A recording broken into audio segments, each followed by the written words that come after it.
أبو تريد أنور يقول الهم في قلبي عمد، والضيق هو الغم دا كل صدري يتراكم ويزاد، وامسيت انا سهران طول الليل طرفي ما رقد. كم يا ليالي بتها سهران ما ذقت الرقاد، كم يا ليالي بتها سهران ما ذقت الرقاد. هذه القصيدة كتب كلماتها أبو تريد أنور يحيى مهدي المحمودي، يرسلها من المملكة العربية السعودية إلى والده وأخوانه من أهل بلاد الشعيبي قرية الميادين محافظة سبرة إب. القصيدة تحكي وتعبر بما فيها عن آلام الغربة والتعب والاشتياق لوالده ووالدته وأخوانه، وتحكي وتعبر بما فيها. تنسيق أشرف بشار، صبحان الزغبي، من كلمات الشاعر عمر حميد الشرفي. من أداء أبو عقيل، هندسة وإخراج الفنان هشام الكوماني. مع تحيات تسجيلات الكوماني. يا الوحيد الأوحد ويا المعبود يا الفرد الصمد، يا حي مفرد يا مناد فيت الخلايق والعباد. أنت الأحد لا لك شريك يوجد ولا بلك ولد، يا مخرج العذب من صوب الصميمات الشداد.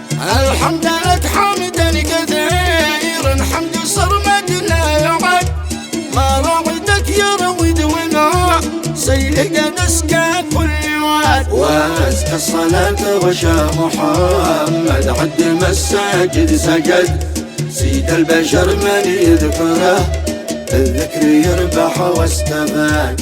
بعد الصلاة الهاج سواق بلني بسرعة واجتهد، ونظم ابيات القصيدة وكان المعنى وجاد.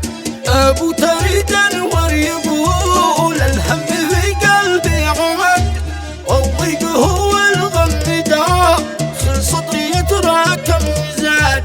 وامسيت انا سهران طول الليل طرفي ما رقد، كم يا ليالي بالدلع سهراني ما ذقت الرقاد. يا حرم علي النوم لأن النوم من عيني جرد، والقلب ضايق والسلا تطرح مجاني قلبي ما عاد في قلبي سواه همي وغمي والنهد. نهده ورا نهده وقلبي من هذاك الغراب، من بطن الغربة فؤادي ضاق والصدر اكتبك غربة صعيبة أحمل عيشتها جهاد. ما منها إلا الهم كله والمواجع والنكد، والضيق والحسرات وأحمال الغلايب والسهاد. والشوق وسط القلب مثل الرعد لا صوت رعد، لأمي وأبي بهجة حياتي نبض قلبي والشوق. شوقي لهم شوق النمر للصيد واشواق الأسد، شوق العطش للشرب في كل الصحاري والنجاد. شوقي لذي أمي حياتي والسعادة والسند، يا ليتني وأنا وياهم في دياري والبلاد. ما عاد شي راح قفا من ورد غرب وابتعد، أمي وذي وأخواني الشيعان وأنا الابتعاد. فارق أخواني وذي أمي وربعي والبلد، تعبت في الغربة وجو والمغترب صبح رماد. لكن بفضل الله باتي له همومي للأبد، والوضع بايز برودة حقق طموحي والمراد. أهم شي للعافية نتواجد وسط الجسد، بعود أنا بالخير لا ديره برغبة واعتماد.